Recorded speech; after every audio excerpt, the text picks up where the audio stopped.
Renungan Hari Kamis 14 Oktober 2021. Darah para nabi akan dituntut dari angkatan ini.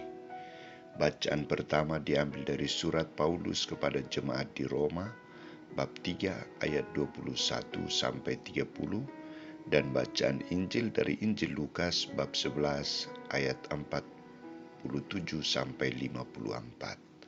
Saudara-saudariku terkasih, dua kelompok yang sungguh menjadi ancaman atau lawan berat Yesus adalah orang-orang Farisi dan ahli-ahli Taurat.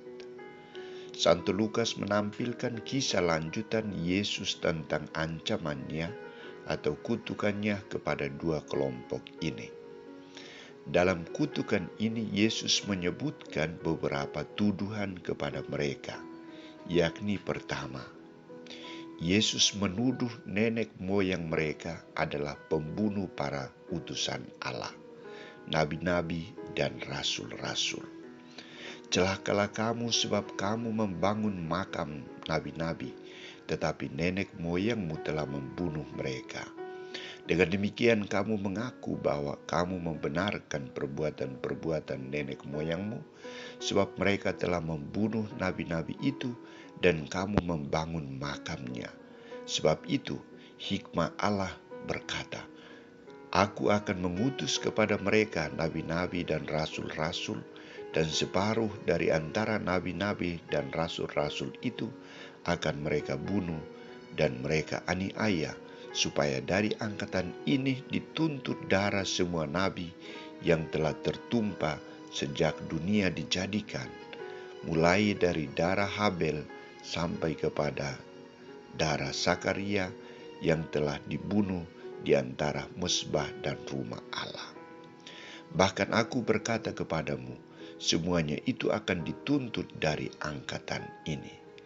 Di sini Yesus mengungkapkan kebenaran kejahatan yang telah dilakukan pada zaman dahulu oleh nenek moyang dari kedua kelompok ini, dan sikap tindakan nenek moyang ini tetap diwariskan turun-temurun kepada orang-orang Farisi dan ahli-ahli Taurat. Dua kelompok ini mendapat kecaman, hukuman, kutukan yang sama karena mereka tidak bertobat. Mereka malah mempertahankan kejelekan, keburukan dari nenek moyang mereka. Kedua, Yesus mengutuk dua kelompok ini karena mereka melalaikan tugas dan tanggung jawab yang dipercayakan Allah untuk menghantar orang lain mengalami suasana kerajaan Allah, tetapi mereka malah menjadi penghambat keselamatan itu. Yesus tegas mengatakan, celakalah kamu, hai ahli-ahli Taurat, sebab kamu telah mengambil kunci pengetahuan, kamu sendiri tidak masuk ke dalam, dan orang yang berusaha untuk masuk ke dalam, kamu halang-halangi. Yesus sangat kecewa dengan sikap mereka. Yesus mengetahui bahwa dua kelompok ini sungguh mengetahui kebenaran Allah, tetapi mereka tidak mencintai kebenaran itu dan mempraktikkan kebenaran itu dalam hidup mereka. Mereka diancam oleh Yesus karena tidak menegakkan dan mengamalkan kebenaran itu dalam hidup mereka.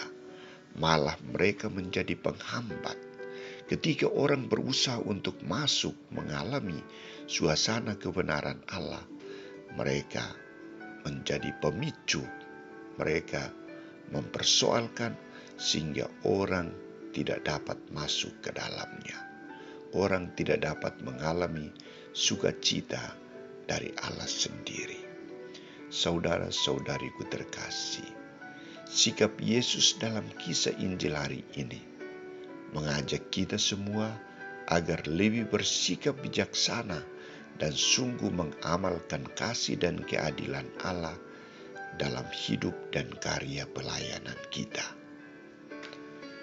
Kita dituntut untuk sungguh-sungguh mengutamakan kasih keadilan dalam hidup kita bersama dengan orang lain.